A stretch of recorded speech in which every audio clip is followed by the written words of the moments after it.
আমি as a জেমেট্ৰিক question prove কৰিব লাগে য'ত নেকি আমি দেখাবলৈ হাইপনেছডাল যিটো ইকুৱেশ্যন আছে হাইপনেছডাল এচ স্কুৱেৰ ইকুৱেল টু ইয়াৰ দুটা স্কুৱেৰৰ ইকুৱেল হয় তেতিয়া আমি ইয়াত দেখাব পাৰোঁ ইয়াৰ বস্তুটো শ্বেপকেইটা ইয়াত ফিট কৰি দিলে আমি এতিয়া গম পাওঁ আমি গম পালোঁ যে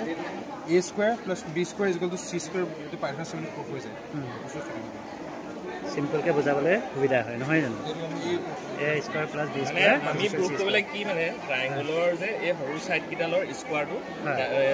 ট্ৰায়াঙ্গলৰ দীঘল দুডাল সাইড হয় দীঘল সাইডডালৰ স্কয়াৰৰ এই দুটাৰ প্লাসটো এই দীঘল সাইডডালৰ স্কয়াৰৰ সমান হয় হেতু প্ৰুভ কৰিব লাগে তাৰ কাৰণে আমি কি কৰিব লাগিব 90 ডিগ্ৰী ট্ৰায়াঙ্গল ডাল লাগিব আমি কি কৈছো এটো সৰু সাইডৰ এটা আমি স্কয়াৰ লৈছো এটো স্কয়াৰটো এৰিয়াটো কি হয় এ স্কয়াৰ হ'ব এটা এ সাইডৰ এৰিয়াটো হ'ব এ স্কয়াৰ তেনেকে বি সাইডৰ স্কয়াৰটো হ'ব কি বি স্কয়াৰ এটা এ স্কয়াৰ প্লাস বি স্কয়াৰ কৰিলে আমি সি স্কয়াৰ পাম নে নাপাম এটা সি এটা আমি স্কয়াৰ লৈছো খালি জায়গা এটা এইখিনি আমি ইয়াত যদি প্লেস কৰি দিওঁ এই বস্তুখিনি ইয়াত প্লেস হৈ যাব তেতিয়া আমি গম পাম যে কি এ স্কয়াৰ প্লাস বি স্কয়াৰ কৰিলে আমি সি স্কয়াৰ ফাইনেল এটা প্ৰুফ হৈ গ'ল আৰু মানে এই সৰু সাইডডালৰ স্কয়াৰ আৰু দীঘল সাইডডালৰ স্কয়াৰ কৰিলে আমি লংগেষ্ট সাইডডালৰ স্কয়াৰটো আমি পাম